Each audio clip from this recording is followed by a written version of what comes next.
Okay, the podcast, National's Electricity Market Reforms, a 1 out of 10 from me. The 1 was for turning up, the rest is utterly ambitionless and mere tinkering. So let's go. Are we paying these people to front up, or are we paying them to fly to Wellington to eat their lunch? Should you really lose your career for refusing to take part in a 90-minute lesson about Māori culture? This government doesn't actually have any idea how to get economic growth. Show us what you made of, Prime Minister. Editor-in-Chief with Duncan Garner. Duncan Garner, Editor-in-Chief, proudly sponsored by the Brothers Green. Unlock the innate power of New Zealand botanicals to support your mobility. Try the Brothers Green New Zealand Move Joint Support Tonic and join over 20,000 other Kiwis experiencing easier movement. For as little as $1 a day, you too can experience the power of New Zealand hemp seed oil for your joint health. Head to brothersgreen.co and use code DG20 at the checkout for 20% off your first order. It's a good one. Always read the label. Take as directed. Supplementary, of course, to a balanced diet. The Brothers Green, Christchurch. Okay, welcome to the podcast. I'm Duncan Garner, your Editor-in-Chief, and thank you to the Brothers Green, of course, for all their support and partnering up with us and helping us along. Thank you for subscribing as well, and thanks to those now signing up and paying $7.99 a month for our subscription service. We have another subscriber, folks. Richard.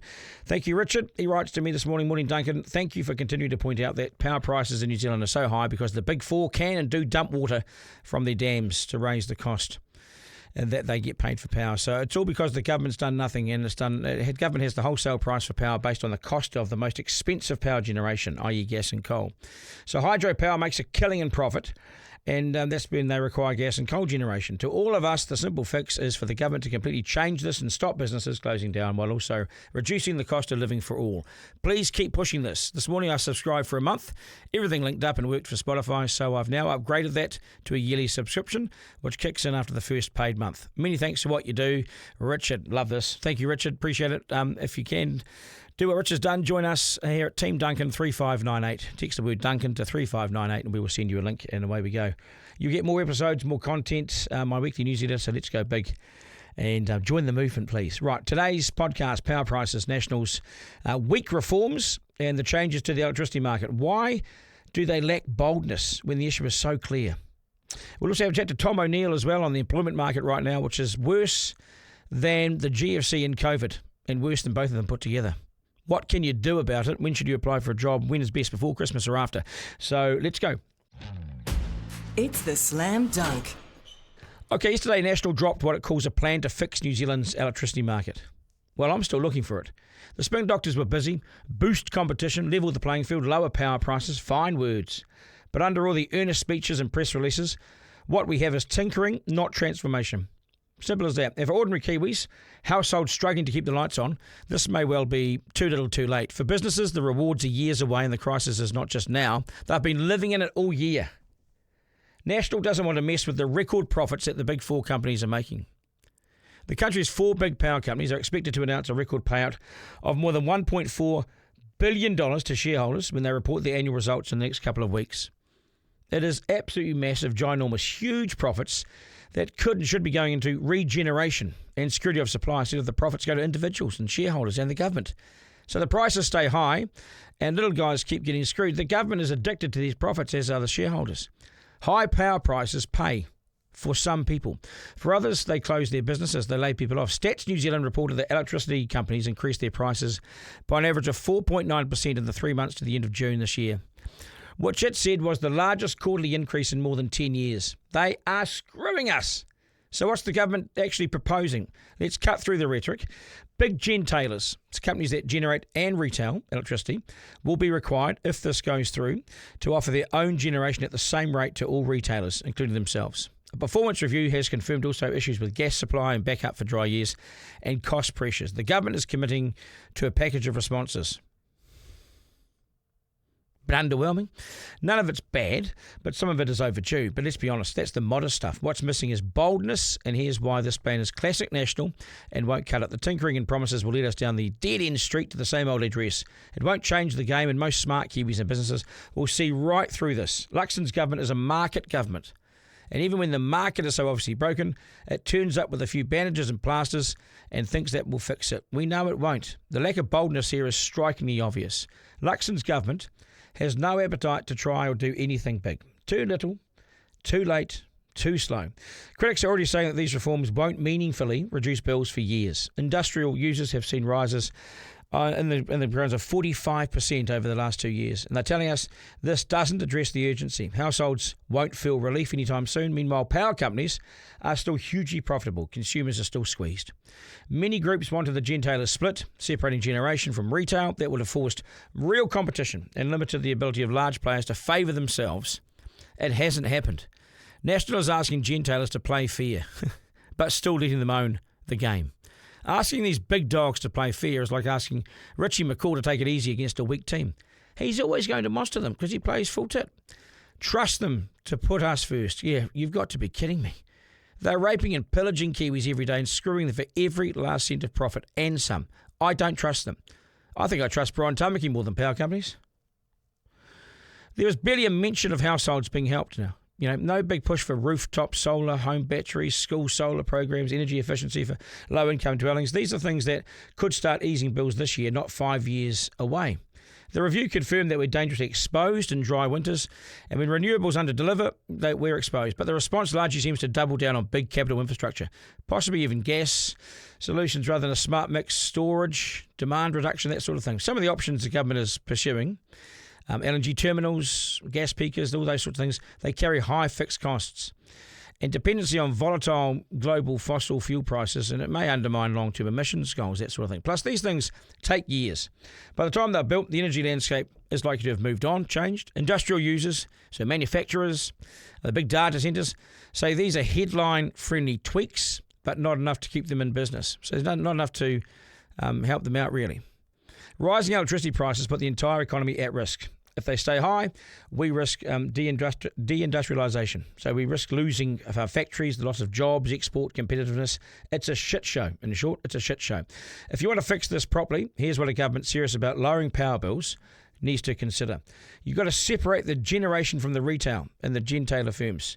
No more unfair advantages where they own the generation and the retail. It's a massive, massive advantage. We need massive investment in demand-side measures, energy efficiency, insulation, things like that again, heating, rooftop solar, home battery subsidies, all that. These are quick wins. They could be had within a year, not 5 years. We need strong incentives for storage and backup power. We're not getting that. Transparent processes, so when savings are made, they actually passed on to businesses and consumers, not pocketed. We need short-term relief measures, so rebates, subsidies for vulnerable households, slashing standing charges or fixed fees. Where's that stuff coming? Here's my verdict. What National has delivered isn't nothing. It's better than nothing, and it's better than posture. But what's alarming is how little this moves the dial for households already straining under power prices, inflation and mortgage or rental costs. They deserve more than vague promises and options papers. They deserve a plan that hits now and hits on the medium term, one that delivers actual relief, not just policy proposals. I'm sick of it. If I was Simon Watts, the minister, I'd be looking over my shoulder because the mood out there is worsening and people are fed up. If these reforms don't bring not just hope but noticeable relief before the next winter, National could find that fixing the electricity market becomes a campaign slogan and not a compliment, not in a good way. For many businesses, they're facing turning the lights out forever. For many households, the strain is getting simply too much. If National wants to be a one-term government, then carry on like this. Why tinker when Rome is burning? If National really wanted a different result, it would have tried something else, would have tried harder. These power companies are making billions of bucks, and the government is getting big dividends. National loves the model. That's why it really is doing not much to change it. We're being not just let down here, we have been dumped out in the cold and left to either sink or swim. National had the chance to do something significant yesterday, and it's largely gone with the status quo. Voters, I don't think we'll forget that. Business owners, however, are stuck between a rock and a hard place, aren't they? The rock is the high prices, the hard place is, do they really think the alternative is better? Labour, Greens and Te Pāti Māori? Do you think they're going to be the answer for businesses under pressure? Exactly. And National knows that too, knows it only too well. Right now, New Zealand is a hard, expensive place to do business and to live. And I can't see that getting easier in the short term at all. Editor-in-Chief with Duncan Garner. Okay, the New Zealand employment market. I don't know why we keep doing this, but it's tougher than ever. 6% unemployment in Auckland, double figures for Māori, 20% for youth unemployment in the country. So if you're out of work, when's the best time to apply for a job? Are there jobs out there? Well, there are. So do you go before Christmas or after? Because New Zealand shuts down. New Zealand goes to sleep for 2 months over summer. So do you wait for a better shot in the new year, perhaps? From mid-November, the jobs really don't get advertised. Do we have options? Some jobs are getting up to 5,000 people applying for them. So one job, 5,000 people. Your CV won't get read. So it's worse than the GFC. It's worse than COVID, and arguably worse than both of them put together. Worst time in our history to land a job. It is that hard. I'm now joined by Tom Oneill, 30 years in the employment and HR game. He knows what he's talking about. He's been there and done that and seen it all. And this is a real shock, I think, to him as well. He is with cv.co.nz. Tom, g'day, mate. Nice to have you on. G'day, mate. Great to be on the show. Yeah, she's tough, isn't it, out there? I mean, I know we spoke probably 6 weeks ago about how tough the employment environment is, but I reckon, I don't know, you're closer to this than me, but I reckon it's got tougher. Yeah, I hate to say it. I think it has. There's been, some positives recently. Job advertisements came up a little bit on Seek, which was a fantastic sign.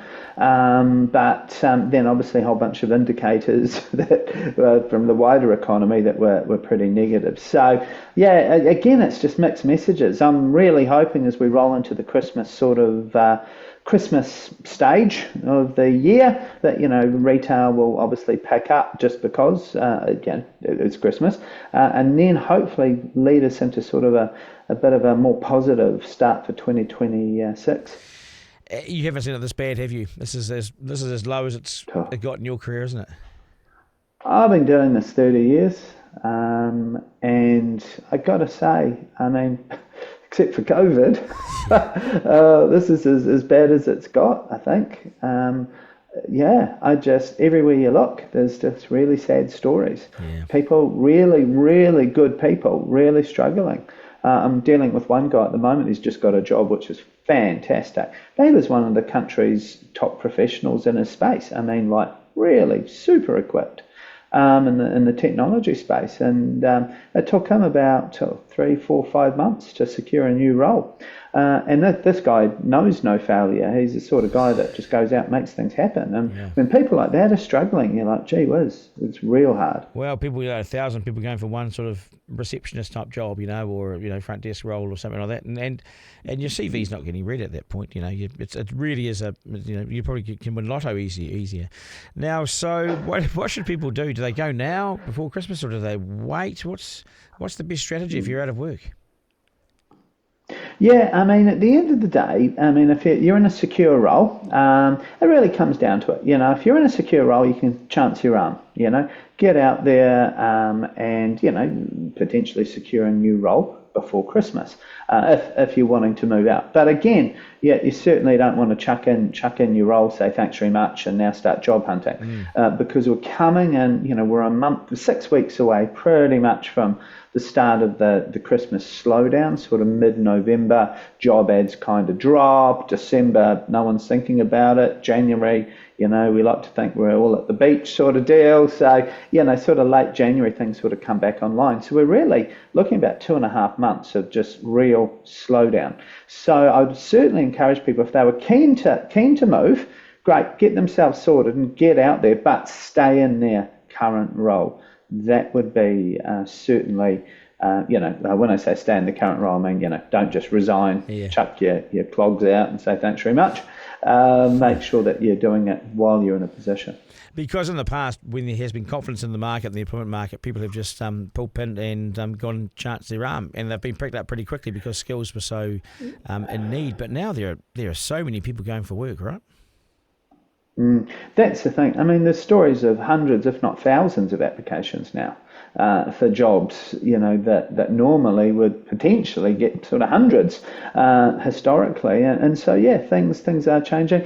I think, obviously, with AI, that's created a lot of confusion in the marketplace where people think, I'll just write my CV with AI and bang in some, this is what 6 things project manager does and hope for the best. But we've got to all understand we're selling ourselves. We've got to sell ourselves and highlight our achievements, but then also make it relevant to the reader. And most CVs I read just aren't relevant to the jobs that those people are going for. And that's really step one, getting those keywords in, just making yourself relevant to Copy it. applicant tracking software. Copy the ad, right? Just copy the ad. Oh, effectively. Yeah. I mean, certainly there's that section that says, the ideal candidate will have the following skills and competencies. It might be, strong knowledge of a certain software, engaged, positive leadership style, whatever it is. As you say, take that section, put it in a summary of your CV, reword it, obviously, so it's not total plagiarism, but at the same time, you want to make it very in line with their needs. They've told you what they want, just give it back to them. Now, so you just said 2.5 months slowdown. God, I mean, so that's what it is, I suppose. The economy from mid-November, it's a retail market, and then, of course, all January. We're still like that in New Zealand, aren't we? So it's a strange sort of throwback where the whole January's out, and then 2 weeks in December. So that means we're going to be even slower in terms of activity, although spend will be up, but slower in terms of economic activity in many ways. Yeah. There's one thing I will say, though, and here's something to think about. A lot of people, obviously, jobs, let's say, over this period drop 70%, right? There's 70% less jobs being advertised. But there's probably 90% of people not looking for jobs. So in a really weird, kind of crazy way, it may actually be a good time to look for work, because the amount of opposition candidates are lower. Yes. Just because most people around that period are like, oh, well, there's no jobs. Particularly if they've got a job, they're going to go, oh, well, I'll just take my foot off the accelerator and just have a break. And so therefore, you've got a whole swathe of people who aren't job hunting during that period. So ironically, there's still opportunity. So I certainly don't want to say to people, hey, there's no opportunity, thanks very much. Certainly, and particularly overseas companies, they don't realise, that New Zealand stops during that period. That's halfway through their winter, if you're overseas. And so they're just, rolling along as per usual. What about so again, it's not the end of the world there. What about changing careers? Because this is what people may have to actually consider now, right? Because their industry is a sunset industry, if you like. It's dying, it's not growing, it's not expanding, it's contracting and getting smaller, hard to get a job. And people might think, right, I'm going to hang a weird left or a weird right and do something different. So the summer's a good chance to think about, what am I good at? What do I like? Which industry is strong still, Look, there's two things here. There's either the passion industry, where you basically take that time out and think, actually, what fulfills me? That may involve some retraining, probably will mean a pay drop, just because you're now moving into an industry, or maybe a not-for-profit, you've come from the commercial sector, whatever it is. Another option, which is great, you wake up on Monday and you're excited about work. I mean, imagine that. Yeah. And then also the other one is an allied industry. I've got one of my best mates. He's very, very experienced in graphic design, desktop public, retouching, all that sort of stuff. Yeah. His work just consistently gets shifted overseas, again and again. And he's finally had enough, because he realises, AI, of course, is going to be, is impacting the industry. Yeah. And a lot of his job is actually repairing bad AI. So he's almost a career in that. But he's actually looking at networking, getting qualification in networking, just because, it's allied to his trade in terms of IT, but it's also physical, hands-on, we won't be anywhere in the short term getting robots that can roll cable through buildings and, climb under tables and apologise for spilling tea and trying to connect the printer, Still need human beings. But that's a time to bronze. Yeah, we need human beings, but technical human beings, not just sort of anyone who wants to connect the network, so he's retraining over this next period, soft just skills to really get his soft skills are important. I was with a real estate agent the other day, and he said to me, mate, your industry is stuffed. And I said, thank you. He goes, why don't you come up here and work with me? And I said, what's our real estate? And he said, yeah, I'll teach you a few tricks. You got the gift of the gab. People will like to talk to you. You'll sell property easy. Come and learn, and I'll give you a bit of it. And I thought, oh, yeah. But then I thought about it a couple of times, Tom. I thought, oh, maybe this could. Real estate? Yeah, of course, it's all in the person, right? But it made me think, for the first time in 30 years, should I do something different? First time in 30 years, because I don't consider this work. This for me is passion. I love this stuff, but only recently has it got a bit harder. Got a bit harder to survive. Could I sell real estate? Other journalists have Hamish Mackay's in there. So it's just think outside the square a bit, right?